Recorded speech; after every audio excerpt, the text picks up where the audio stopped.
Hi, and welcome to Julie's weekly mindsets episodes on how to balance your perception. So, in my episodes, I will be helping you to balance your perception, and I will show you different ways how you can connect to your heart. And what I mean by connecting to your heart, when you connect to your heart communicates with your brain in many different ways. So, if your heart is open, then your neocortex, the part of your objective brain, the part of your creative brain, is open as well, and that allows you to embrace both situations in life and make objective decisions. And love is synchronities of all opposites. So that's embracing both sides of life. So today I want to talk about that we all know what to do, but what is holding us back? Why we are not doing what we know how to do with our logic? It all comes down to our beliefs and our values. All beliefs are subconscious states of being. Because our beliefs are based on feelings and never on logic, this is why you subconsciously using logic know what to do, but you never do it. You avoid it. That unpleasant feeling that is holding you back to do what you want to do with your logic. This is why, if you don't know how to master your emotional intelligence, you can't have full access to your intellect. Let's have a look at your brain. So, your cortical region of your brain, which is more advanced, higher level of brain function, your prefrontal cortex. This part of your brain is for survival. Sometimes we call it slow thinking brain. Your subcortical region of your brain, part of subcortical region, is fast reactive brain called amygdala. The function of this brain is primitive, needed in our life to protect us from danger, like fire, tsunami, any physical danger. The problem is in today's modern world, there is not much physical danger around us every day, but majority of people run on this primitive brain. So this happens when you have unbalanced perception, when you see only downsides or only upsides to certain situations. You see only advantages or only disadvantages. So you tend to react immediately based on subconscious decisions to avoid one thing and seek another, looking for immediate gratification. In other words, you behave impulsively in your pursuit of immediate gratification. There are non one sided experiences, events, or individuals. At times, you may be blinded by what you perceive to be a great reward. Only later you discover risks and downsides. Other time, you may not see the opportunities and benefits is the so-called risk. Growth mindset is about embracing both risks and opportunities.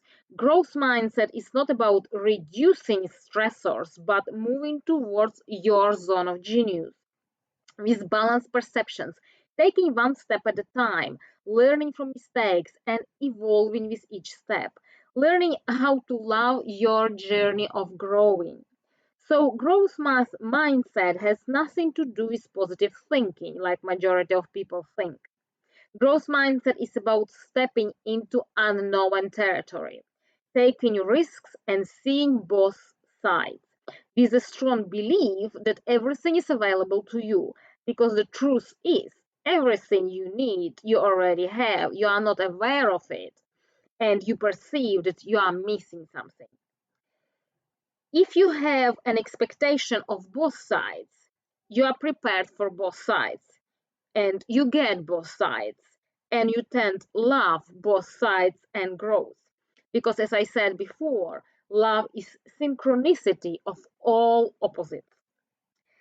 And here it comes down to emotional intelligence, my favorite subject, and emotional strength. So, emotional strength is not about suppressing emotions and avoiding them, trying to pretend you're strong and everything is going to be fine. Emotional intelligence is to be aware of emotions you experience in your body, accept them without judgment, look for the information they carry. So, that would be one side of situation. And now you can choose how you want to experience the other side of situations. This is balanced perception. You bring both sides to your conscious awareness, and now you have a choice what decisions you want to make. A lot of people refer to decisions much as their gut feeling, which they misunderstand with intuition. So your gut feeling is result of amygdala of your primitive brain, gut impulses running you. Your intuition is coming from your heart. Your heart communicates with your brain in many different ways, and your heart is sending messages to your executive brain. Your cortical executive center sends nerve fibers down into subcortical amygdala to calm down your subconscious impulses and instincts. So when you make decisions based on your intuition, you have balanced perceptions. They are objective. When you make decisions based on your gut feeling, you only see one side trying to avoid something and seek immediate gratification. Working with clients, I call global pandemic this day not feeling enough, not loved enough, not significant enough, not good enough, not smart enough, not slim enough, not attractive enough. When you feel emotional emptiness, you usually try to fill with something outside of you, thinking like buying bigger house will give me more security or space. Buying a new bigger car will make me feel good. Getting this degree is going to make me significant enough, and list goes on. When you don't feel enough, you always need more of something. Your perception is in balance. You only see one side, avoiding emptiness you are feeling and looking for immediate gratification, looking from something from outside to fill that emptiness, and you are getting yourself into more recurring problems. It can be very transformative to look at where you may feel you are not enough and change the thoughts, your internal dialogue that you formulated as a child with so little life experience. So many people that are perceiving that they are in lack of something, they're just not feeling worthy. Working with leaders, directors, CEOs, I have found that the biggest lack they experience is time. There is just not enough time. I want to go a little bit deeper here. So when you are in lack and separation, time gets really crazy because you perceive lack, you want everything to happen quickly, taking massive action, and life is about experiencing, loving your journey of growth, creating space for yourself and your family, and taking one step at a time. If you perceive you are in lack of time, you need to start with your values. So many people I work with understand values with their logic, but they don't live by their highest values. And as a result, they are unable to set boundaries. So many leaders, CEOs doing jobs that their team members should be doing because they don't know how to connect to their values and set boundaries. Now, their employees, their staff members are not taking responsibility because there is going to be emotion, subconscious beliefs that they don't want to feel. So they procrastinate and they don't do their job. And as a result, they run out of time or do something in very non-efficient way. Here's an example. This happens very often. I tell my employee to call certain person, and then I ask, did you call them? An employee say no, but I have emailed them. So what happens here? Instead of giving 5 minutes phone calls, they write long email that probably takes them 10 to 50 minutes, making sure that everything is professional and perfect as per company standards. Now imagine they do it with many clients and then they run out of time and don't do other things that they should be doing.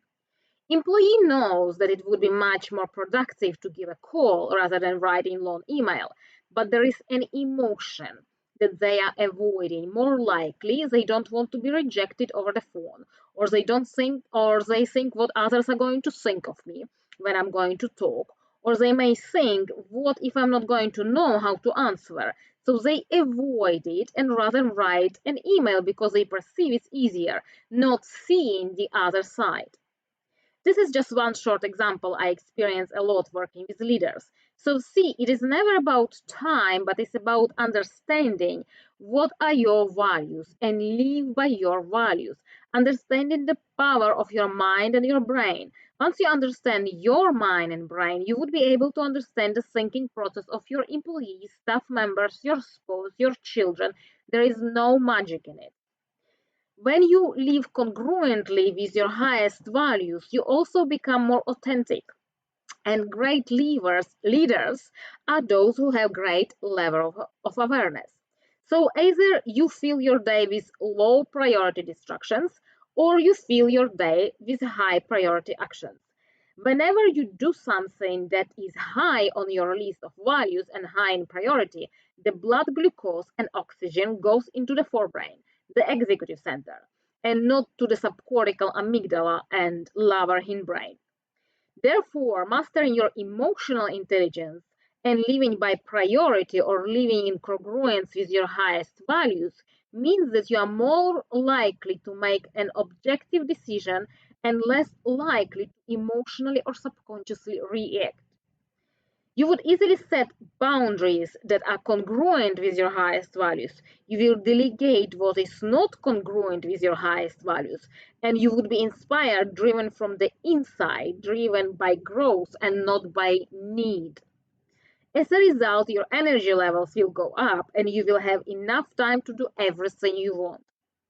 Everything has domino effect, and it starts with you, your level of awareness and understanding. You don't need to change others, you can't change them anyway. All you need to do is change yourself by being present and developing greater level of awareness of your emotions and your thoughts and your highest values in life, because other people are just mirror reflection of you. So, if you want to know more, if you want to balance your perceptions, if you want to understand how powerful is emotional intelligence, this is my zone of genius. Book a free call, and I will help you. I will walk you through your emotional intelligence. I will help you to sort your problems. People come to me with different challenges, and they are living with very light feeling, and they have solutions to their challenges and problems. I'm looking forward hearing back from you soon.